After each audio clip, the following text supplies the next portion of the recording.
nós lemos aqui, irmãos, ele é o desfecho de uma história trágica, de uma experiência que a nação de Israel viveu sob o reinado do último juiz, ou sob o governo, melhor dizendo, do último juiz de Israel, o profeta Samuel, que além de profeta, acumulava a função de juiz, a quem julgava as causas do povo, mas também era sacerdote. Ele acumulava esta liderança espiritual, política e judicial em cima da nação de Israel. E o profeta Samuel viveu juntamente com a nação uma experiência triste que se iniciou ainda na infância ou na adolescência de Samuel, na tenra juventude dele. A nação de Israel se encontrava num período de decadência espiritual. Eu vou repetir para você. A nação de Israel se encontrava num período de decadência espiritual, por consequência de uma frieza e por consequência de um distanciamento de Deus e das coisas de Deus. A nação de Israel estava experimentando aquilo que Deus havia reprovado no meio deles. Eles começaram a levantar outros deuses no meio deles. Eles começaram a experimentar a idolatria. Aquilo que Deus havia condenado e pedido para que eles não desenvolvessem, eles estavam fazendo às escondidas. E existiam ainda muitas pessoas que não haviam largado alguns ídolos e se prostravam diante deles. Por consequência disto e dentre outras coisas mais, inclusive a decadência moral e espiritual da família sacerdotal de Eli e os seus filhos, a vida espiritual de Israel foi caindo cada vez mais. E lá no capítulo 4, que eu convido você a voltar na sua Bíblia, e mantenha sua Bíblia aberta, por gentileza. No capítulo 4, logo no início do capítulo, vai aparecer a primeira vez que é citado a palavra Ebenezer. No verso 1 diz assim: veio a palavra de Samuel a todo Israel. Israel saiu a peleja contra os filisteus e se acampou junto a Ebenezer. E os filisteus se acamparam junto a Áfeca. A palavra Ebenezer aqui significava espiritualmente e simbolicamente para aquela aldeia: Deus é a pedra de ajuda. Deus é pedra de ajuda. Deus é a rocha de auxílio, de amparo. E foi exatamente no lugar chamado Ebenezer onde houve esta batalha entre os filisteus e o povo de Israel. Mas lembrem-se, o povo de Israel não estava bem espiritualmente com Deus. E aconteceu no verso 2 que dispuseram-se os filisteus em ordem de batalha para sair ao encontro de Israel e pelejar, e a peleja em Israel foi derrotado pelos filisteus, e estes mataram em campo aberto cerca de 4.000 homens israelitas morreram neste combate. A nação de Deus foi derrotada pelos filisteus, e eles experimentaram o amargo sabor da derrota, e tiveram que voltar com uma baixa muito grande no seu exército. 4.000 combatentes morreram.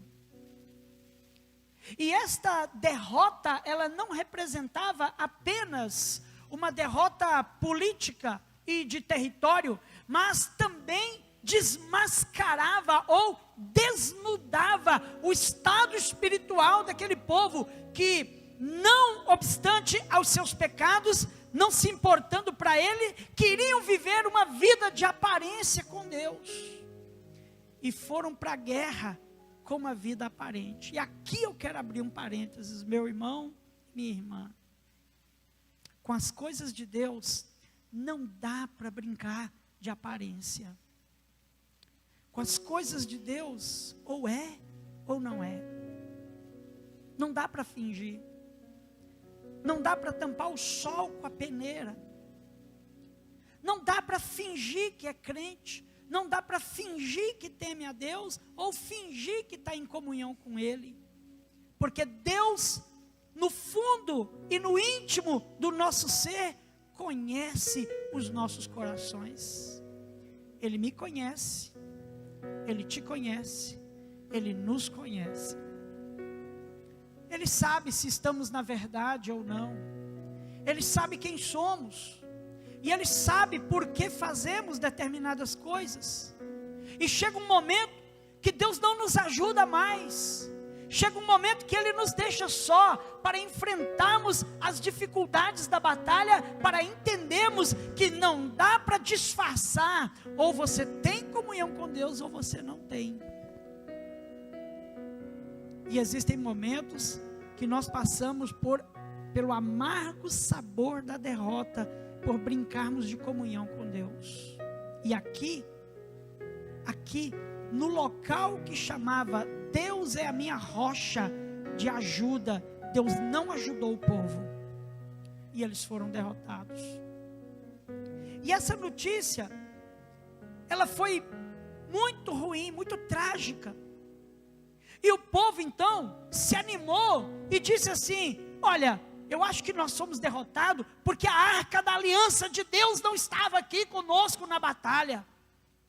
Se a arca de Deus estivesse aqui, nós não teríamos sido derrotados. Então eles tomaram força, e a partir do verso 5, que você pode ver comigo, eles então buscaram a arca da aliança, e ele foi colocado lá no local, próximo ao local da batalha, e o exército se animou, e todo mundo jubilou, e houve um grande louvor, vozes de júbilo, porque a arca de Deus chegou. A arca de Deus chegou. E os filisteus ouviram o júbilo do povo de Israel e disseram: olha, o que está acontecendo lá? E aí eles deram a notícia para o povo de Israel. Sabe o que está acontecendo lá? A arca do Deus deles chegou no meio. E o povo filisteu então temeu, falou: pronto, agora nós estamos perdidos. Porque se o Deus deles manifestou lá agora no meio deles, nós estamos perdidos. Aqui, eu vou abrir um outro parênteses aqui, meu irmão, minha irmã, para mostrar para mim e para você, que vozes de júbilo sem a real presença de Deus não significa muita coisa. Porque o povo glorificou a Deus, porque a arca estava lá, mas eles na verdade não deveriam ter glorificado, eles deveriam ter se arrependido dos seus pecados.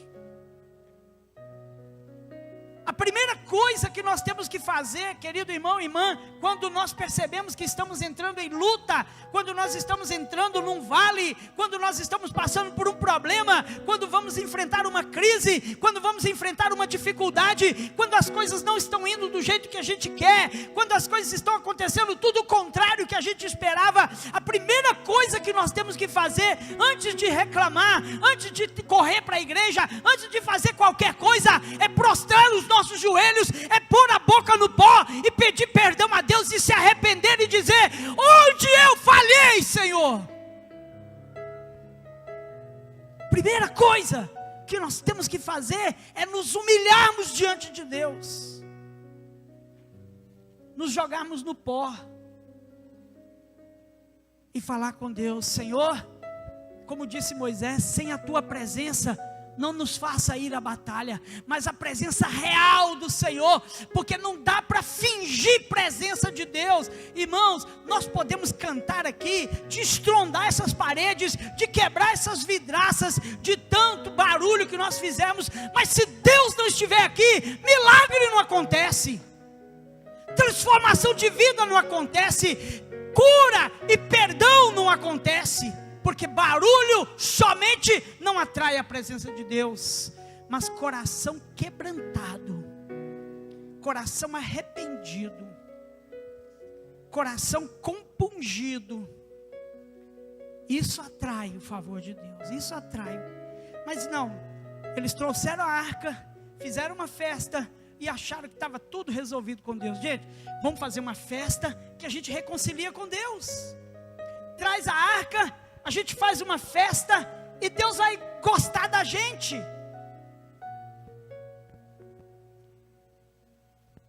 Seria a mesma coisa, meu irmão, minha irmã, que nós aqui começássemos a enfrentar uma crise aqui na igreja, problemas para tudo enquanto é lado, e aí eu virasse para os irmãos e falasse: irmãos, nós vamos construir uma arca, colocar aqui, e vamos fazer um culto de louvor, vamos reconciliar com Deus através de festa. Seria a mesma coisa que você enfrentando uma crise com a sua família, você fazer um culto e chamar pessoas da sua igreja, e muita gente juntar lá, os vizinhos, e vamos fazer um culto, e vamos celebrar e animar, porque assim Deus vai se agradar de nós. Qualquer coisa que nós façamos antes do arrependimento, não vale nada. Primeiro passo para nos consertarmos com Deus é arrependimento e mudança de atitude. Abandonar o pecado, deixar o erro. E eles então colocaram medo nos filisteus, até que no verso 8, os próprios filisteus disseram: ai de nós, quem nos livrará da mão desses deuses grandiosos? São os deuses que feriram os egípcios por toda sorte de praga no deserto. Eles lembraram até das pragas do Egito. Nós estamos perdidos. E aí eles foram batalhar, irmãos, porque a guerra estava pronta. O povo de Israel agora animou, e nós vamos para a guerra, nós vamos derrubar os filisteus. Igual aquele crente que não reconciliou, mas quer batalhar e quer expulsar demônio. Então ele vai, e aí, amados, no verso 10 diz assim: então pelejaram os filisteus, e Israel foi derrotado, e cada um fugiu para a sua tenda, e foi grande a derrota, pois foram mortos em Israel 30.000 homens de pé. A primeira derrota tinha sido 4. A segunda, 30.000.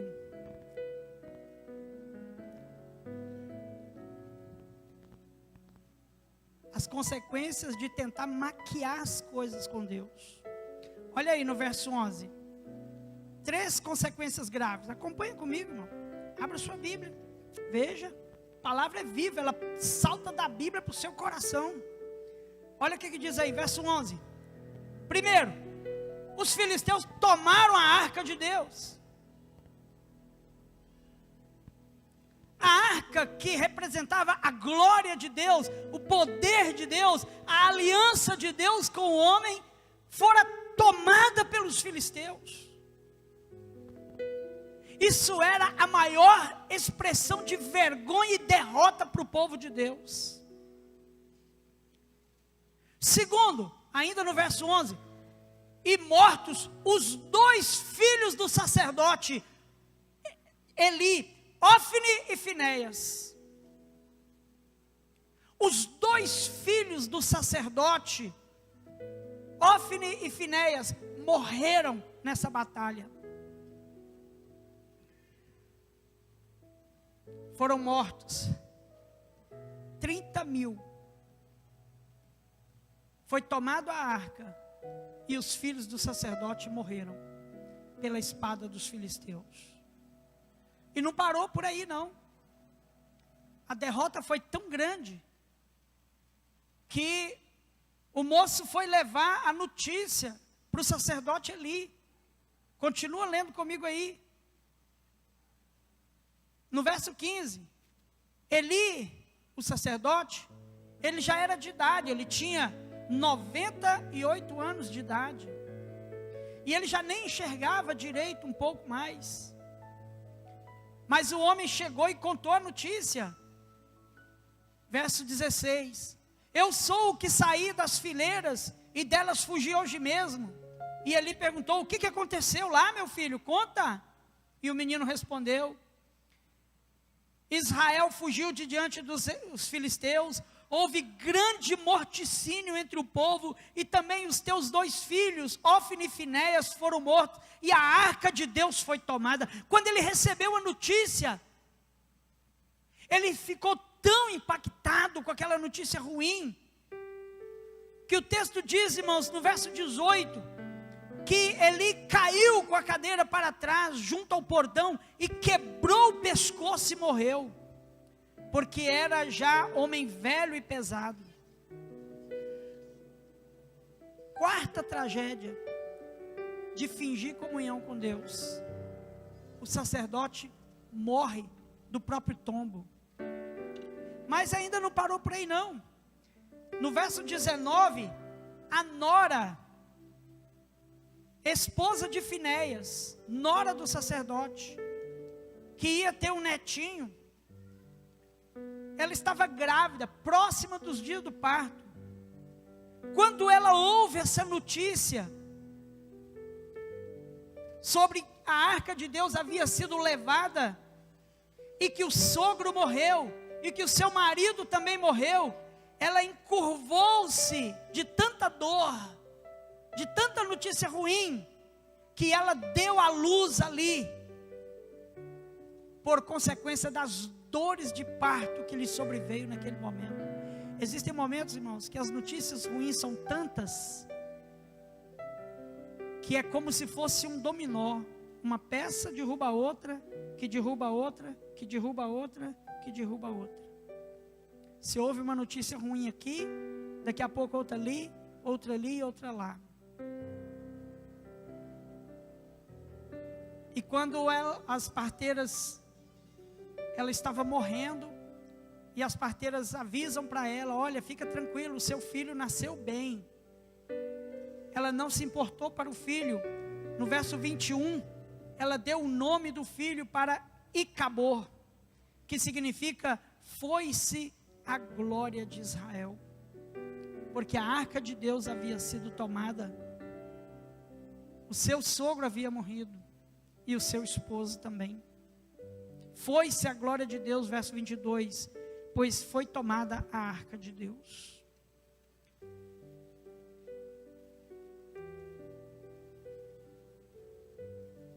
O verso 5 vai falar de novo, aliás, o capítulo 5, verso 1 vai falar de novo de Ebenezer. Aquela palavra que era para ser uma palavra de vitória, estava sendo símbolo de derrota, porque o povo estava brincando de comunhão com Deus. Aí ele diz assim, olha, no verso 1, os filisteus tomaram a arca de Deus e a levaram de Ebenezer para Asdod, a casa do deus Dagon. E aqui no capítulo 5, vai contar a história de como os filisteus colocaram a arca de Deus no templo de Dagon, e como Deus puniu o ídolo Dagon diante da arca. Porque quando eles colocaram a arca de Deus dentro do templo de Dagon, para humilhar a arca de Deus, no verso 4, do capítulo 5, quando eles se levantam de madrugada no dia seguinte para ir fazer as adorações para Dagon, Dagon jazia caído de bruços diante da arca do Senhor, e a cabeça de Dagon e as suas mãos estavam cortadas. Esta foi a segunda vez que eles encontraram o ídolo caído diante da arca. Mas espera aí, a arca não protegeu o povo, mas a arca sozinha estava lutando contra um ídolo. A arca representava a glória de Deus. E a glória de Deus, Deus não divide com ninguém. Agora, para que a glória de Deus esteja em nós, é preciso que nós estejamos em Deus. É preciso que eu e você estejamos em comunhão com Ele, para que a glória dEle permaneça sobre nós. Porque sem ela, nós não temos a proteção da glória de Deus. O capítulo de número 6, ele inicia falando sobre o período que essa arca passou na terra dos filisteus. 7 meses. A arca ficou 7 meses na casa, na terra dos filisteus, e Deus castigou o povo com muitas pragas. O povo filisteu começou a ter tumores, começou a romper enfermidades terríveis na vida deles, e também começou a ter pragas de ratos consumindo as plantações e tudo que eles tinham. E o povo finalmente percebeu que a mão de Deus era pesada contra os filisteus por causa da arca. Então eles tomam a decisão de devolver a arca.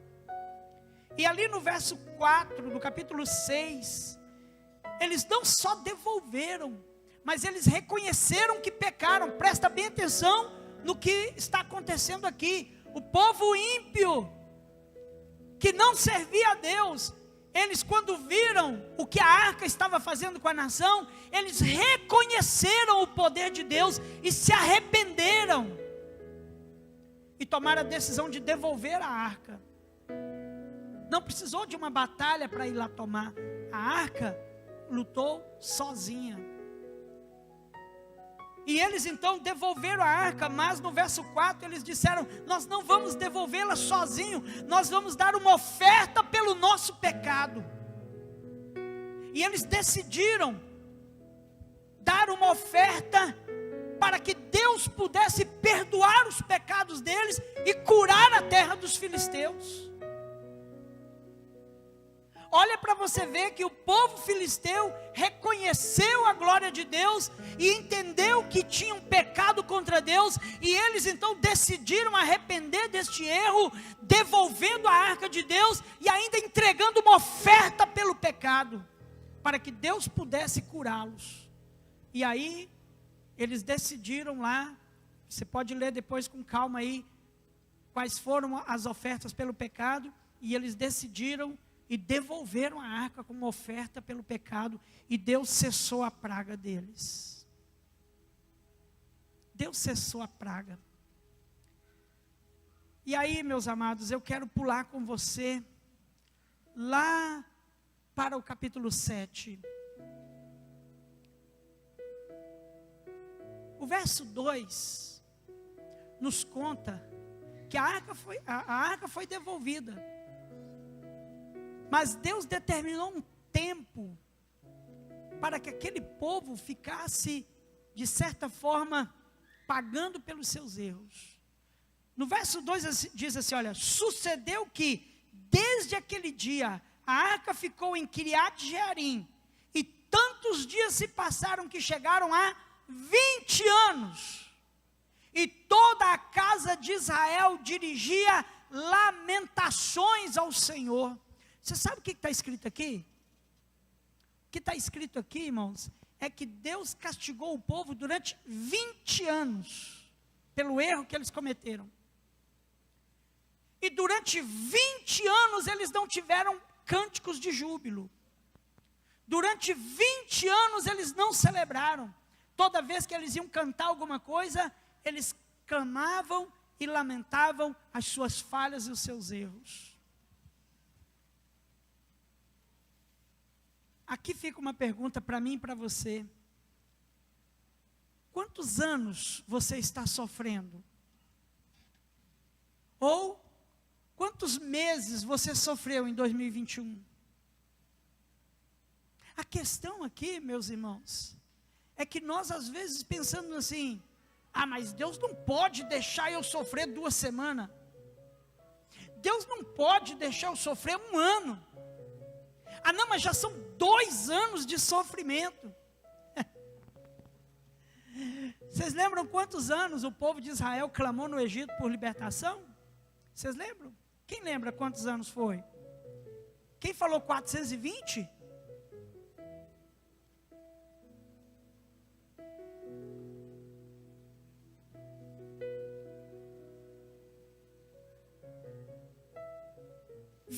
Anos sem alegria.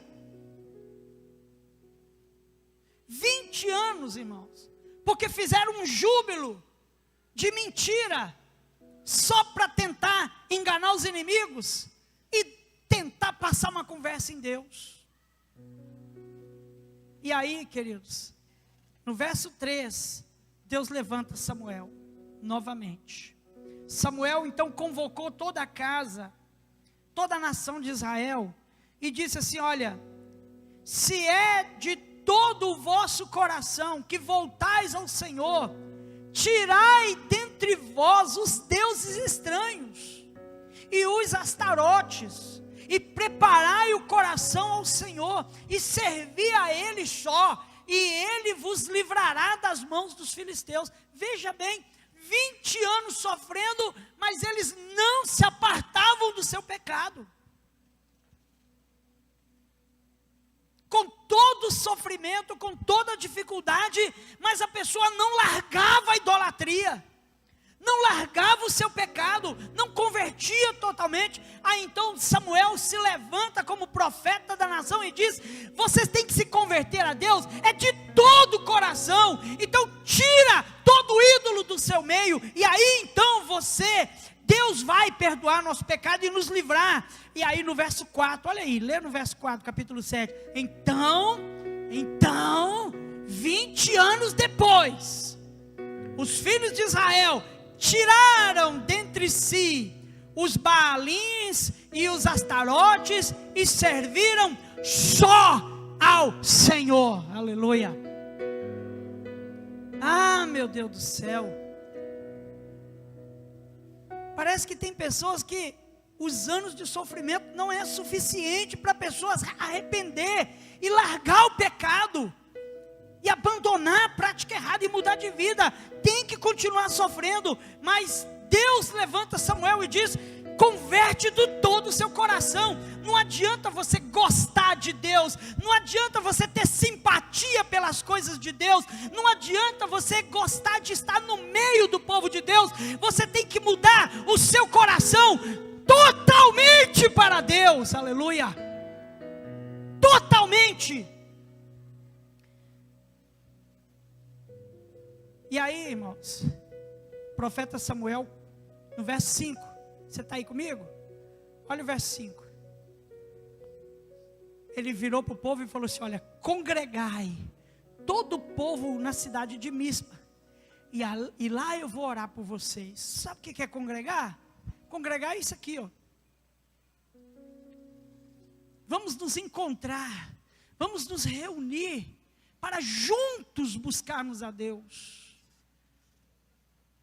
A importância de congregar, a importância de nos fortalecermos uns aos outros, a importância de eu olhar para você e orar por você e te encorajar e te animar, a importância de você cantar para mim, de você me animar, de você me inspirar, a importância de juntos nos abraçarmos. Congregar significa: unam as vossas forças e vençam as vossas dificuldades. Quer enfraquecer o povo? Para de congregar. Quer enfraquecer na fé? Para de ir para a igreja. Quer esquecer Deus? Para. Por mais que você lembre de Deus, mas você não vai ter força para mudar de vida. Então, meu irmão, minha irmã, Samuel chamou para que o povo congregasse, e eles foram. E ali, então, eles oraram e buscaram ao Senhor. E aí, ainda no final do verso 6, ele diz assim: quando eles oraram a Deus e disseram: pecamos contra o Senhor. E Samuel julgou os filhos de Israel naquele lugar. Julgar significa começar a dizer o que eles deveriam fazer. E eles então aceitaram. Agora sim eles abriram seus corações. Verso 9. Samuel tomou um cordeiro tenro, sacrificou em holocausto diante do Senhor, clamou ao Senhor por Israel, e o Senhor respondeu. Enquanto Samuel ainda oferecia os holocaustos, ou seja, eles ainda estavam fazendo culto, eles ainda estavam congregando, e os filisteus então vieram contra eles na batalha. Mas enquanto eles estavam ali congregando, saíram o povo todo contra ele. Mas Deus, de uma forma extraordinária, no verso 10, no final, os aterrou a tal modo que foram derrotados diante dos filhos de Israel. Agora sim, Deus está com eles, porque eles arrependeram, porque eles pediram perdão dos seus pecados, porque eles abandonaram os ídolos, porque eles mudaram de atitude. Agora Deus está com eles, e Deus então agora luta as batalhas, e Deus os libertou. Aleluia. Verso 11: quando eles saíram de Mispa, os homens de Israel perseguiram os filisteus e os derrotaram até abaixo de Bet-car. Aí a vitória deles foi tão grande. Samuel então pega uma pedra.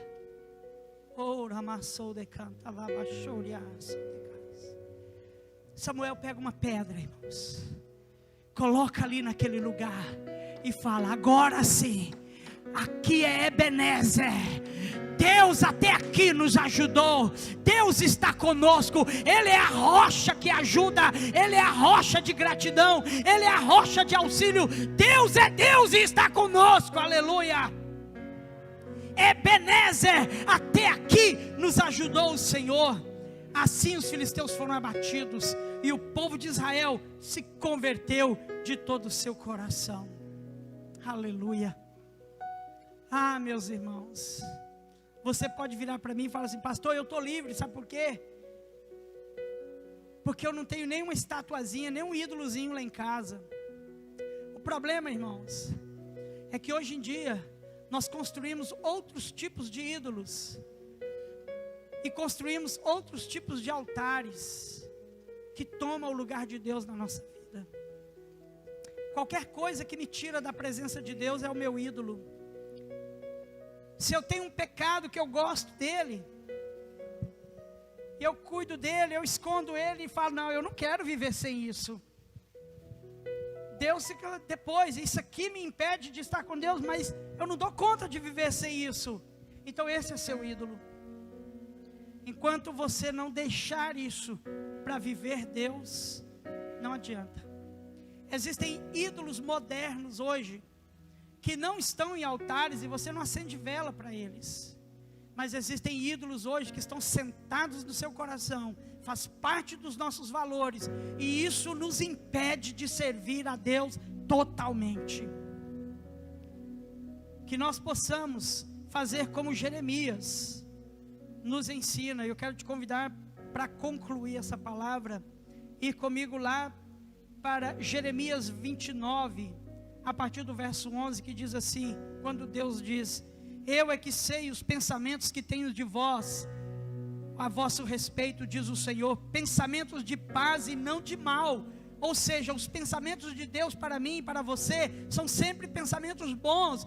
Deus não tem prazer em fazer ninguém sofrer, mas nós às vezes com as nossas próprias mãos procuramos a distância de Deus e os problemas vêm. Então Deus quer mudar a nossa sorte, e aí Ele diz assim: olha, pensamentos de paz e não de mal, para vos dar o fim que desejais. Verso 12: então me invocareis, passareis a orar a mim, e eu vos ouvirei. Buscar-me-eis e me achareis, quando me buscardes de todo o vosso coração. Aleluia.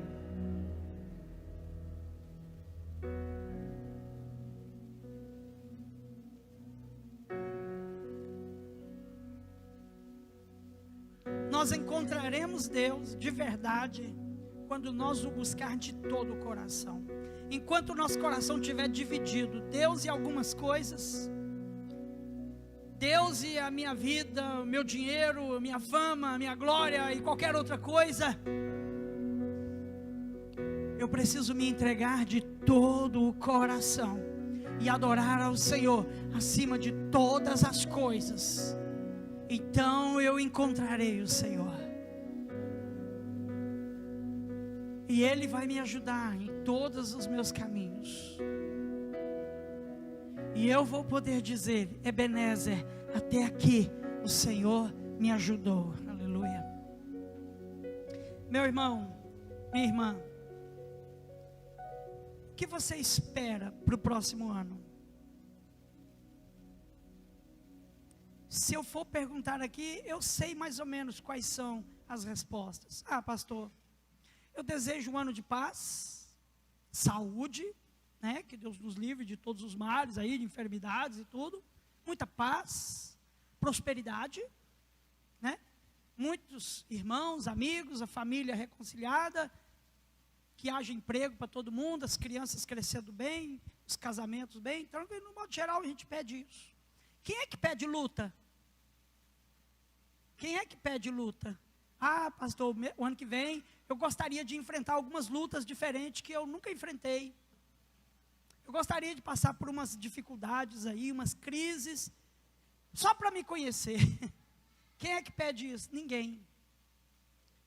Então, meu irmão, o melhor que você pode pedir, diante do bom ou do mal, que Deus esteja em todos os seus caminhos.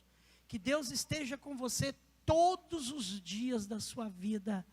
E que você esteja com Ele durante todos os momentos da sua vida. Essa é a melhor coisa que você pode pedir.